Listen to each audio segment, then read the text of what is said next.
I'm looking at all the folks on the screen right now, and all of you foundation members are not only working for the foundation, but you're donors as well. I was looking through the list last night, so all of you, just thank you. I've been involved with the foundation for many, many years, but when we made this flip, to really kind of think differently about how the foundation can support our mission of success for every student. I don't know that I had a vision of like what you all have turned it into, but you're truly amazing. And I think Sarah said it earlier. Sarah, you said something to the effect of, wow, it just keeps getting better and better. And it really has. So for all of our foundation members and board members, thank you, thank you, thank you. You guys are absolutely amazing. And to be able to be here this morning and hear from you, Sarah, is like just such a privilege. So I'll turn it back over to Linda and let her kind of facilitate the conversation. But to all of our foundation team members, you guys are awesome. Thank you. We appreciate you. And thanks for all you do. So, Well, thank you. We have a really high bar to clear being the foundation that is part of Stevenson High School. We always say, we're playing catch up here, trying to catch up to sort of the standards that Stevenson sets, and we absolutely want to be a world-class education foundation. And we've got a great team in place, and we've got a great partner in Stevenson. We've got incredible donors, and we have the privilege and pleasure of working with students like Sarah to try to figure out what is it going to take? What do we need to do? What barriers do we need to clear for you as students to ensure that everyone, all of our kids, have equitable access to these like world-class resources that Stevenson offers? We have grown a lot over the last few years. We just had our scholarship reception last night. $83,000, Ashley, in scholarships, making higher ed more accessible to all of our students, right? All graduating seniors have the opportunity to apply. We're so excited to welcome a new class of kids into our Alumni Association.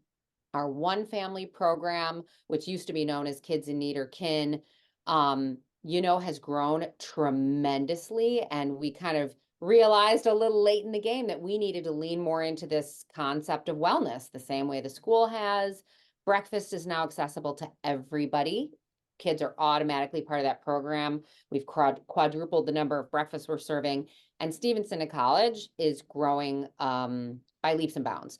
We had 12, it was crazy. We had 12 or 11 S2C scholars. One wasn't able to be there at our scholarship reception last night. We were talking about how we'll have 18 next year. We should have about 100 kids in the S2C program by 2028, which is really, going to be here in the blink of an eye. So that's only possible because of all of you.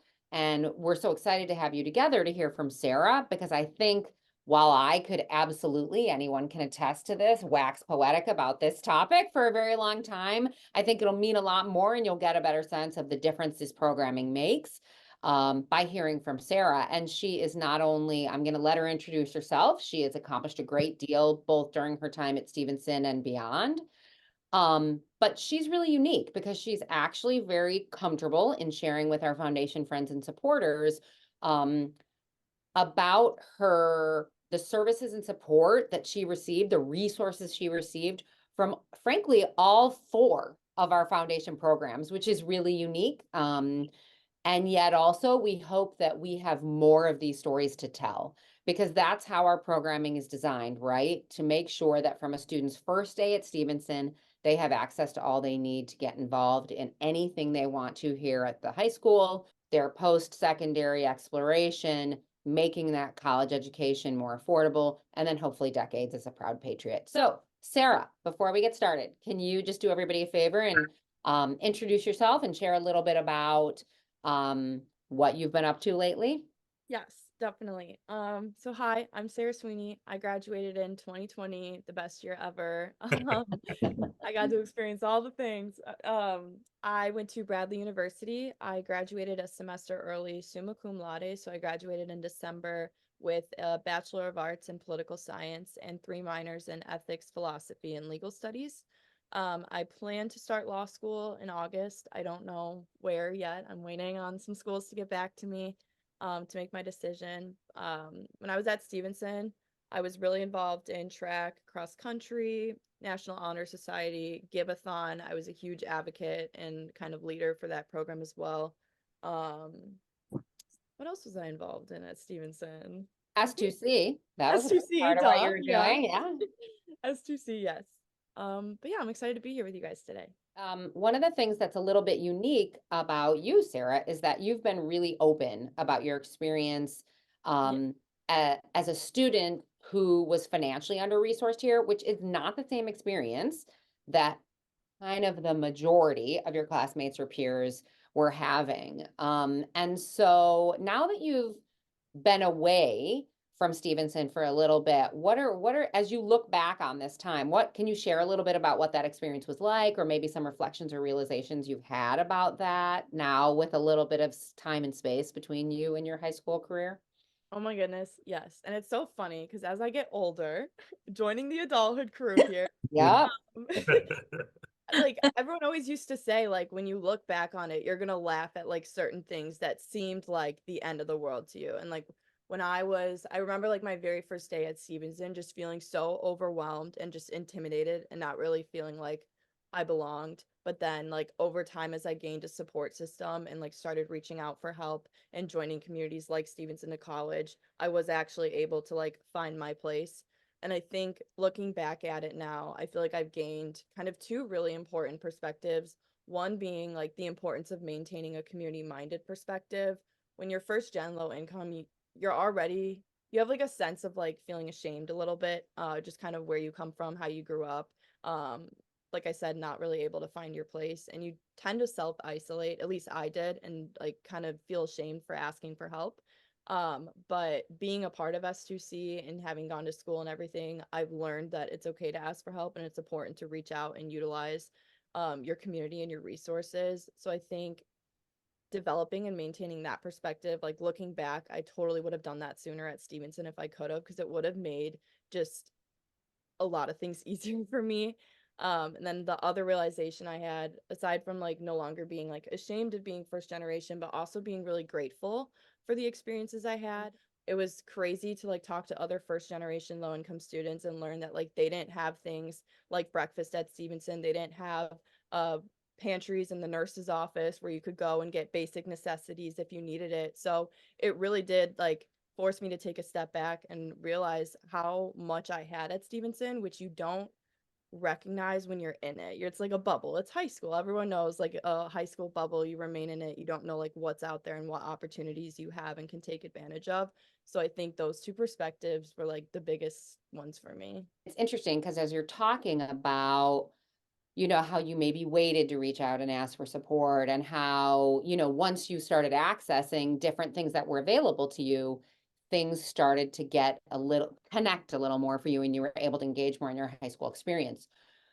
As a foundation and in partnership with our school colleagues, we are hyper focused on making that easier, right? We don't want students to feel like they have to like raise their hands and ask for help. We want to make sure that we are the front line saying, hey, here are all the resources that are available to you. We want to make sure that you know your decision, your family, yourself. It's up to you. You have agency, you have control over your own experience, but here's what's available to you. And we will really encourage you at every turn to take advantage of everyone possible. The One Family program has grown tremendously. We were just talking about it before we started our formal conversation. All students who qualify for free and reduced lunch now automatically receive breakfast. We've served more than 23,000 breakfasts already this year.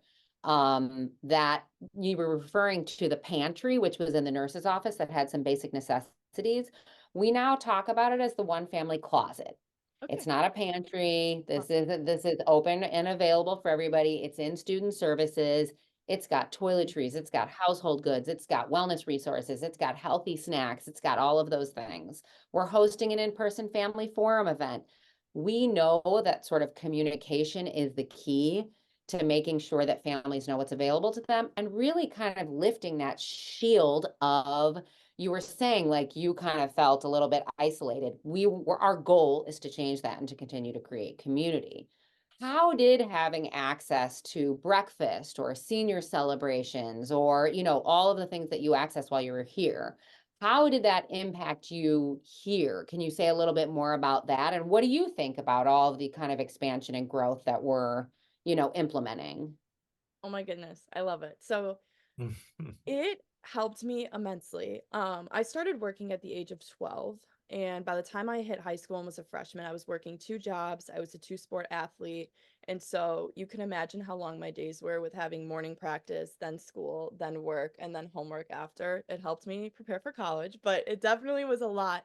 And so at the time, I didn't actually get breakfast until I was a junior in high school, which again, unique situation. I kind of am able to speak about what it was like before and then what it was after. This is how it was then. I know it's different now, but then Mhm. free reduced lunch did not cover the cost of a full meal at Stevenson. So like if you would always have to like pick, like you could only get a sandwich or like a chips and a drink. You could never get like a full thing. You couldn't participate in like sushi Fridays, pasta week, burrito bowls, like all the things that they did. Free reduced lunch never covered that. And so it was like it kind of felt like a very limited selection. I never felt like I was ever fully like eating a full meal. And so then to like go to work afterwards for another 8 hours and not come back, that was hard. And so once I started getting breakfast, it made that a lot easier for me. I had definitely had a lot more energy to like get through my day. I used to have to take so many different like power naps after work when I'd come home and then stay up really late at night to get my homework done. Um, I don't think I noticed a difference in terms of my academics just because I've always been like a super diligent, hyper-focused person. Do I think that I definitely had more energy when I started receiving breakfast? Of course. I distinctly remember there was a time when the government shut down, and so our local food pantry closed for 2 weeks. And it was literally Sodexo, like Stevenson. I don't know if that's like who's still there, but like it was the Stevenson that like was providing us with food for 2 weeks during that time, making sure we had hot meals. And at the same time, having breakfast really helped me alleviate the strain of resources at home. So like I didn't feel like I had to make something at home. Like I could keep that for my mom so she could have it and I could have something at school. So I think all in all, you never really know the situation that people are coming from when they come to Stevenson. So to be able to have something as simple as breakfast really does make a difference. I can't imagine, honestly, with 3 full meals available, how you got through the days that you structured for yourself. To say that you're hyper focused is a little bit of an understatement. But yeah, I do think everything you're saying totally underscores how the full breadth of breakfast, the full hot breakfast, the full hot lunch, all of the, mindful meals and international meals and all the things that Sodexo offers, which are so great. Having that available is really important, not only to fuel your day, which is of course the primary purpose, but also to ensure that you can fully be part of the Stevenson community. The other thing that we do now with that program is, rather than just making senior celebrations available to students like prom or the senior road trip, we realized that, wait a minute, if we're not making homecoming available every year, if we're not making spring fling available every year, like it's less likely that students might feel comfortable engaging in those senior experiences. So we've now started making those whole school celebrations available to students again from their freshman year. So we're really That's focused on amazing. that. That alleviated so much because the money that I made from working was able to go to my family. It didn't have to go to like the homecoming dance that like everybody was going to. And I never felt like I was put in a position where I had to choose between like being a kid and like acting as an adult. It was really nice that Stevenson tried to make it as easy as possible for me. So yeah, that's amazing that they are doing that as well. And you kind of had a person, you had sort of a primary point person here. And I would say in the past, it was Ms. Dreyer, right, in school operations, who kind of helped, really was our boots on the ground and helps us facilitate the one family program. And now it's interesting because it's like more of a partnership where Eileen Aragonis not only facilitates the S2C program, but also oversees the one family supports on the foundation side and works incredibly closely with school operations, Mandy Johnson in that office. And so when we think about that program, as we continue to sort of try to develop these relationships, how important was it to sort of have that the human being, that person, that trusted adult that you could go to and talk about what was going on with you on this side of your Stevenson experience? It was transformative.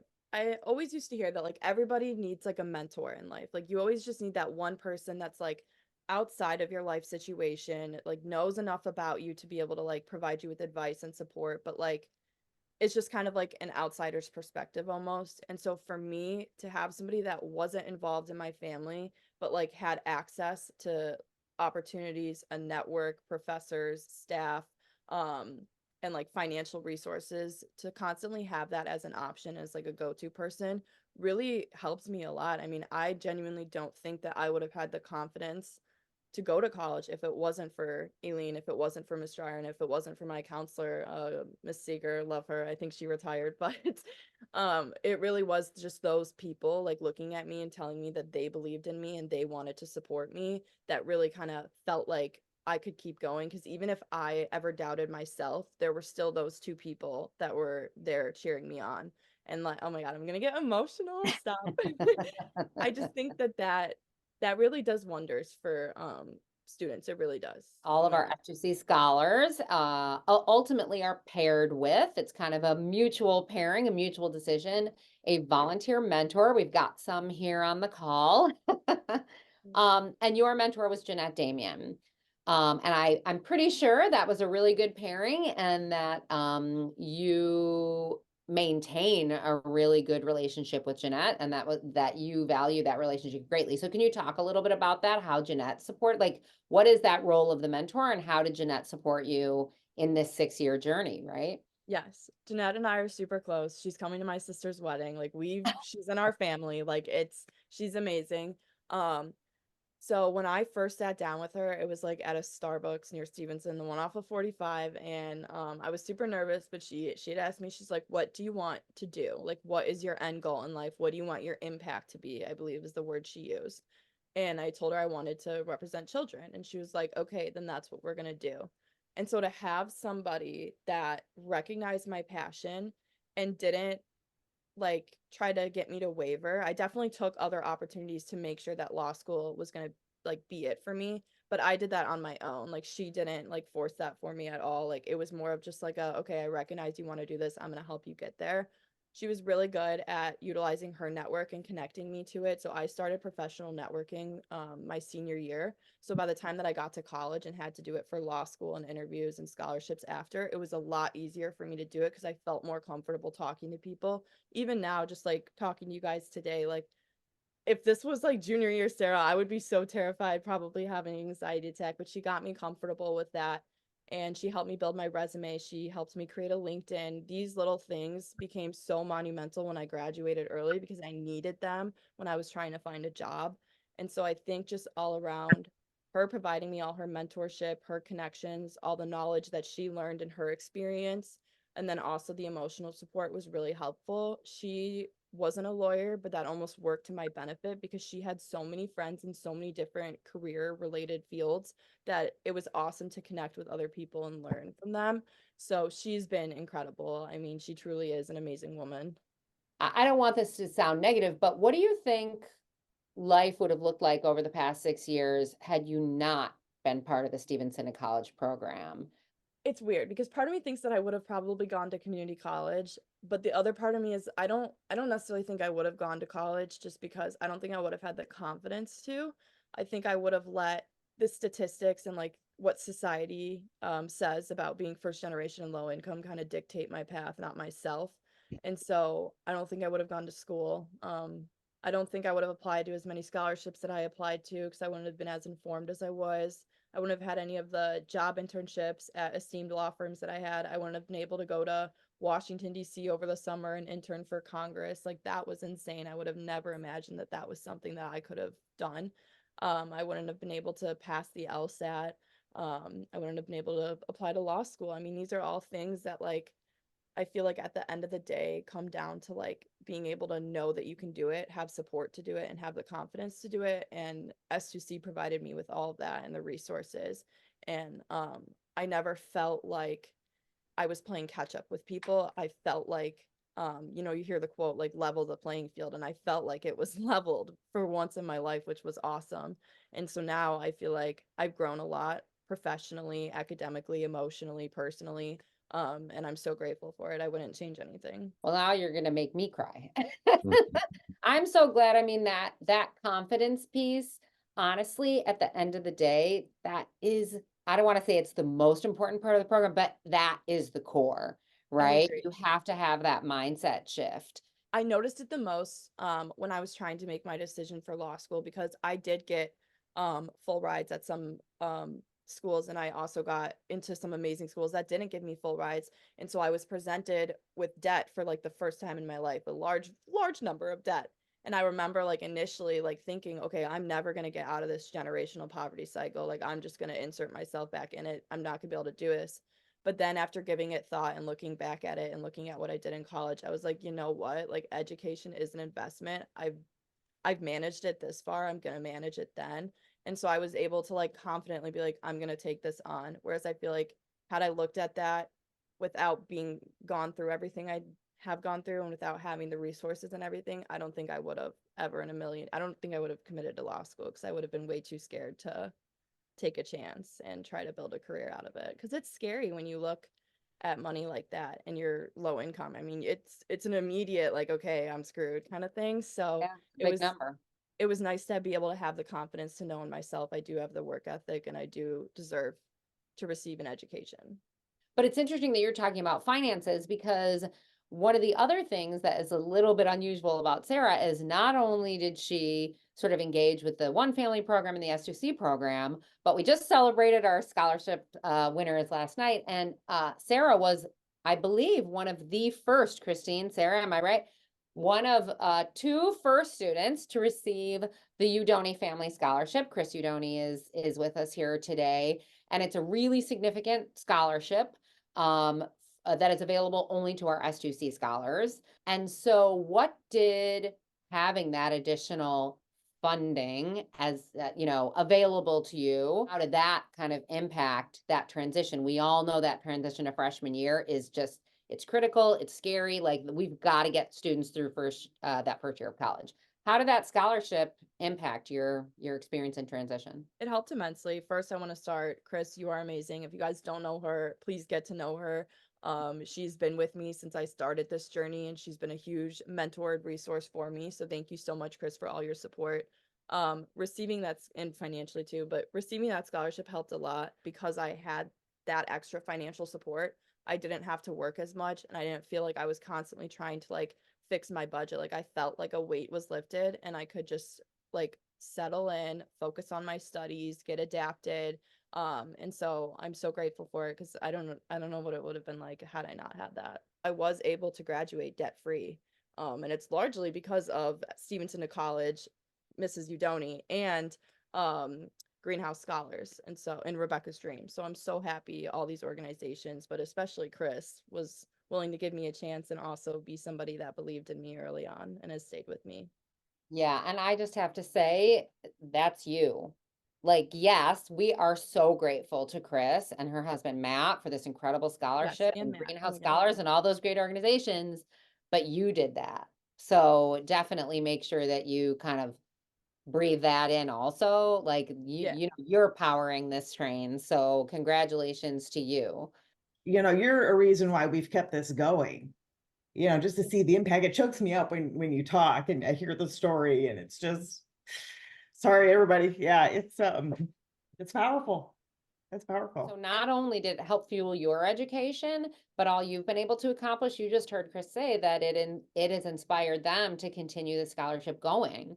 So you're having like this flywheel effect, right? Now you're in a lot of ways, like your success and your accomplishments are continuing to support other students. So you're already, Yeah. having a tremendous impact. And I have to say now, Sarah, you are, actually you have been for a while, 4 years now, a member of our alumni community. And I know you've met Ryan Fowler, who's our alumni relations manager. And we're really focusing on that program also because our dream is for it to be the sort of powerful, engaged type of network that a lot of higher education alumni associations are.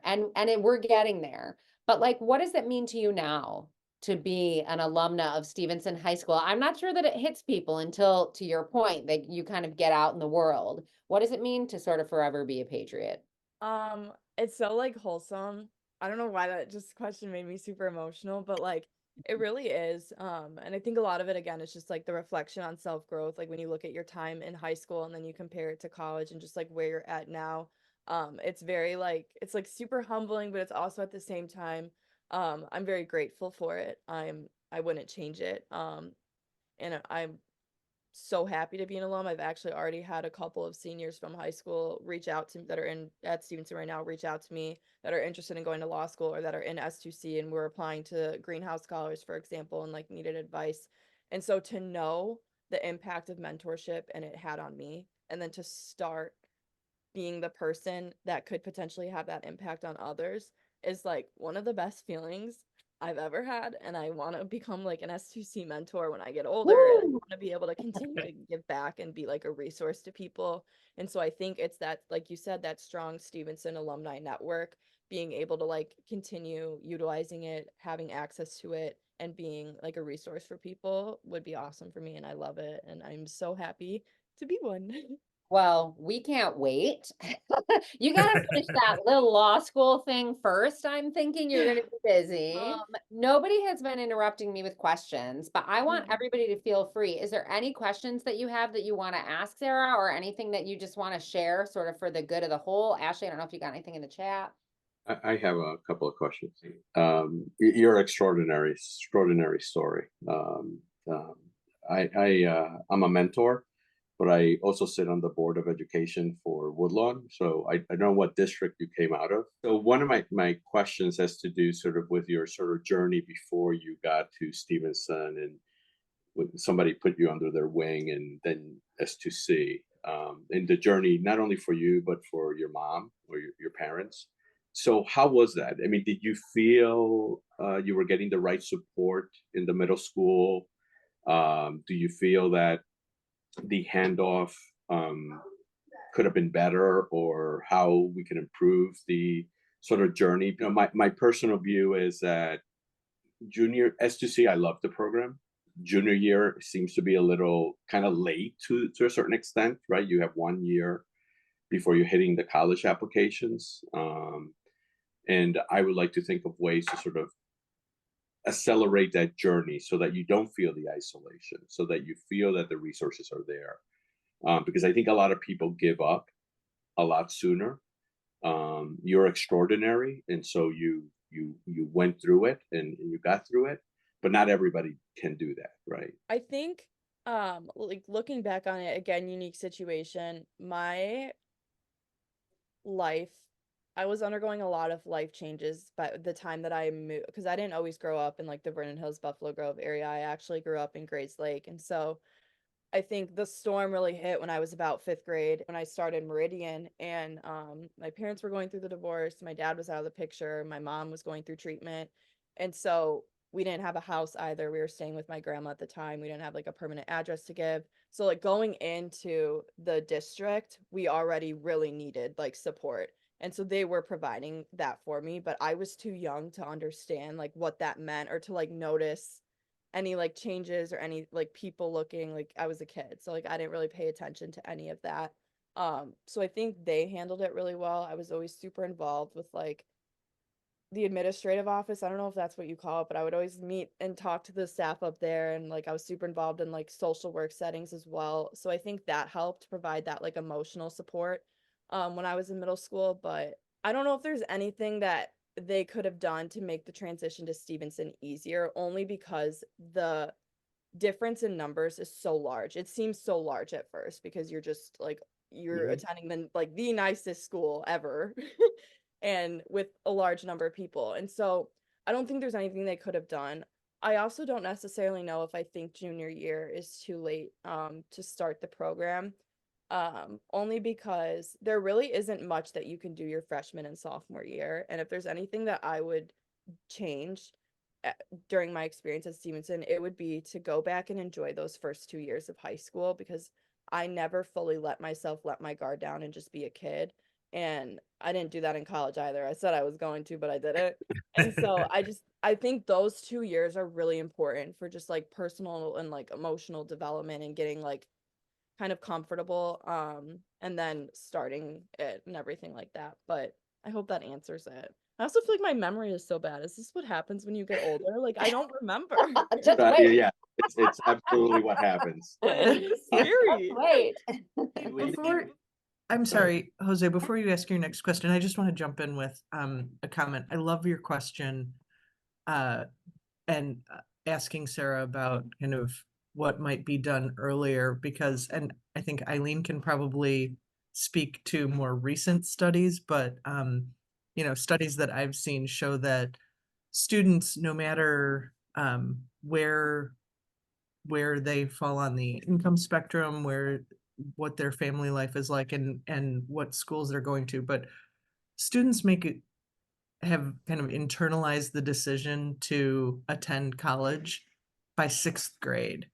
And so, it's not that they are making a decision about what they're going to study or where they're going to go to school, but they've internalized that they can be a college student, that they can achieve those goals. And so, yeah, finding ways to connect with students early on. And I think that the sender districts for Stevenson are very attuned to this, but to really connect with all of the students in such a way that they envision that future for themselves. I guess the biggest difference that I could speak to is middle school, they'll provide you with like the financial support and the food, but it kind of like stops there. Stevenson goes beyond that and tries to help the whole family and like extends like the resources beyond like food and like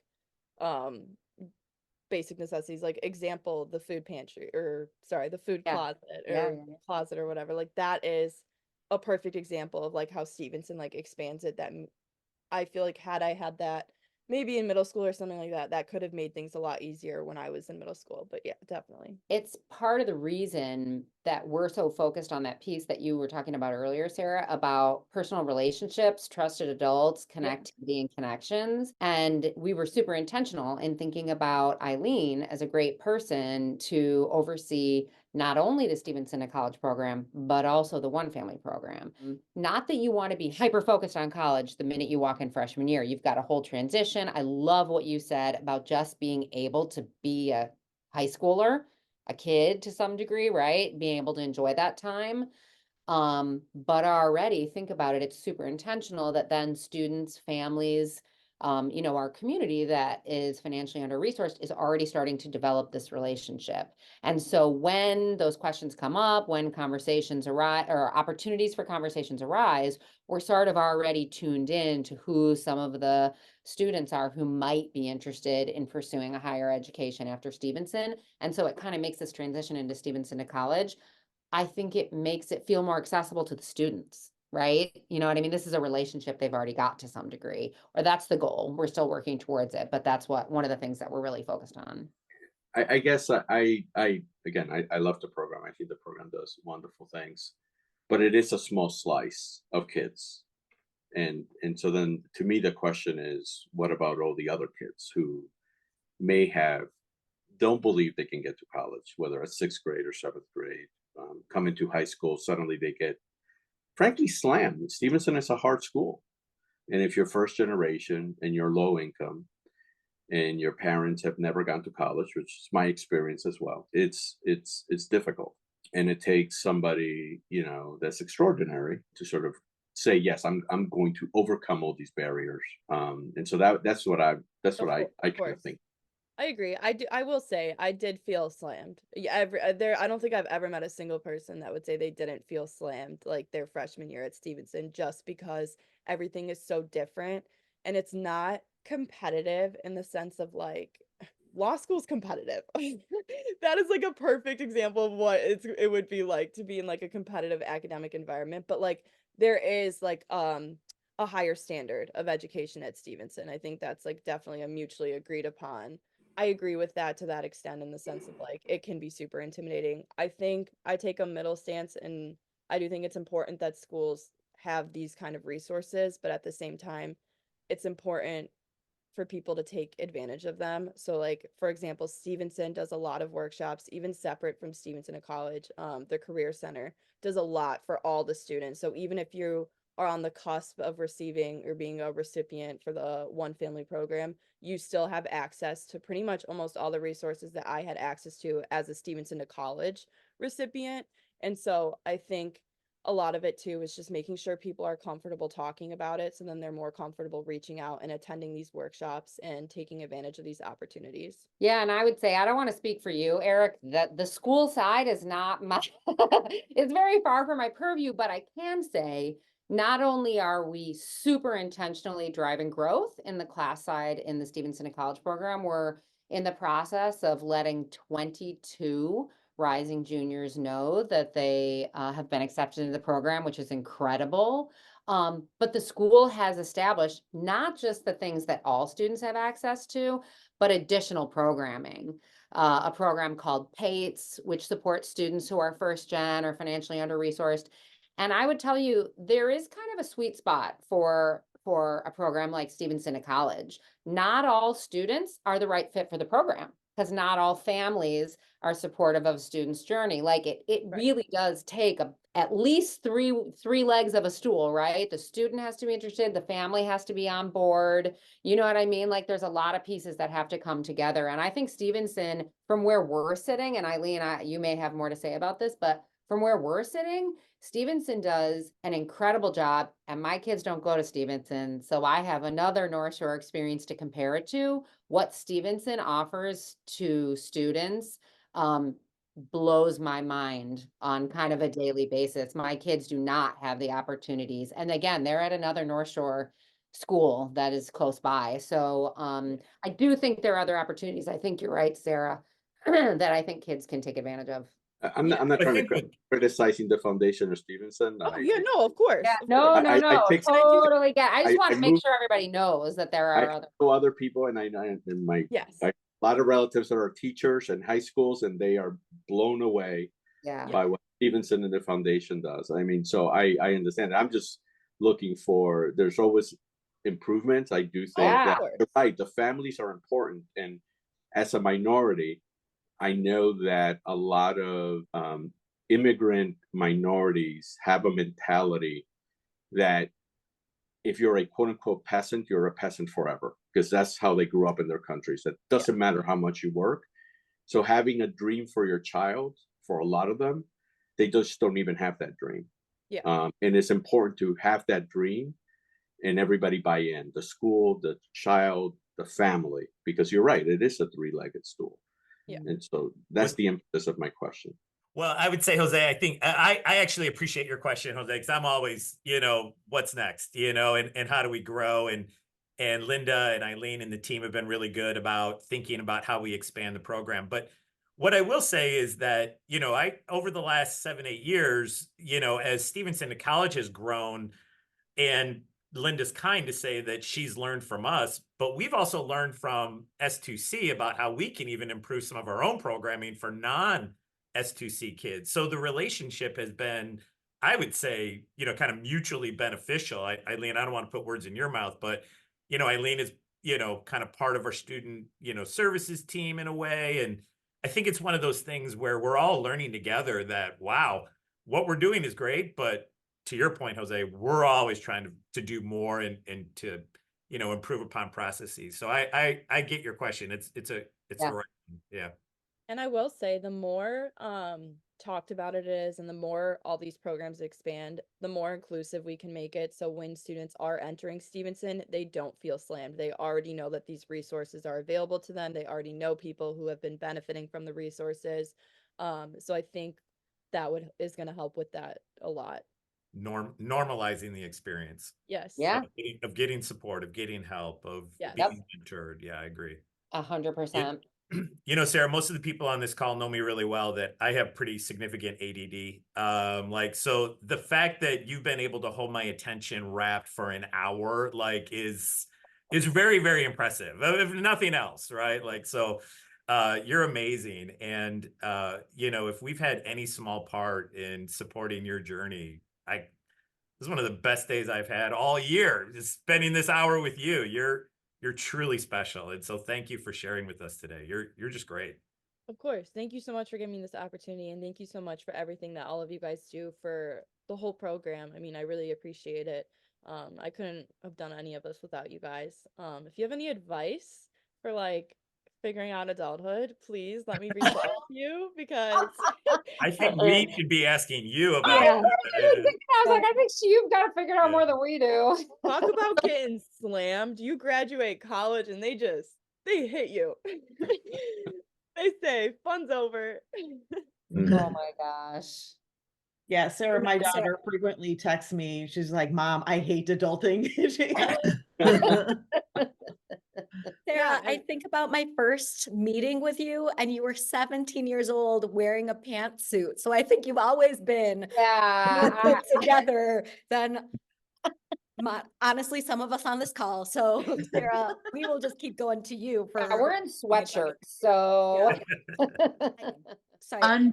Unbelievably proud of you, Sarah. I've known you since your freshman year. You graduated with my son. Just seeing how far you've come and your drive, and you graduated early and you're going to law school. Girlfriend, you are doing it. And I just sent you a message on LinkedIn because I cannot wait to see how far this whole process is going to take you. And I'm so excited for your future. I'm not going to cry. I'm so unbelievably proud of you. Like, I don't know if you guys, my husband is a mentor now because I just talked about this program so much since, you know, the only reason I'm involved is because I'm in Sports Boosters and we're helping out. But I am just so happy for you, and I'm so thankful for this program. And I can't wait to see you shine. Oh my goodness, thank you so much. You're gonna make me emotional. I really appreciate that. That is so sweet. Well, I So- think we all echo those sentiments. We all can't wait to see what's next for you. I can't wait. We're on the edge of our seats here. You're gonna have a law school decision forthcoming. So we can't wait to hear where you land, and wherever that is, frankly, they're gonna be lucky to have you. Thank you. So as part of their community, as part of their law school, and as a someday alumna, your journey is, we're all along for the ride, and we really appreciate you letting us be passengers. So course. thank you so much, Thank you, Sarah. Thank you Sarah. so Thank much, you. everybody, for joining us. Thank you. Thank you. Thank you, everyone. Thanks, Sarah. Thank you, Sarah. Take care.